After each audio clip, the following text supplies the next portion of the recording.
The Silent Listener. One night, a father and daughter performing on street to make money. They use piano and a pitcher sound. Pitcher sound interpret the sound of the piano by showing moving pictures. In the middle of their performance, their pitcher sound got broken and all their audiences leave. And sadly, they were left with nothing. Um, Following the encounter, the rain began to fall, and as they had nowhere to hide, they went to an old theater. Um, and the young girl noticed an old piano, and as she approached it, a light appeared, and they both saw a shadow on the stage, inviting his father to accompany him.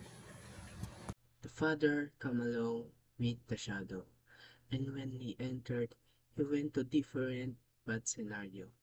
He became one of the picture sounds her father needs to play a good sound to help her father.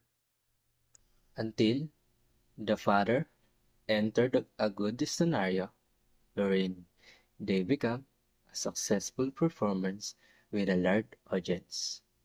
End of performance. The story from the start until the end was just a performance, but it based on their true story wherein they show their experience, struggles, and problems before they become successful.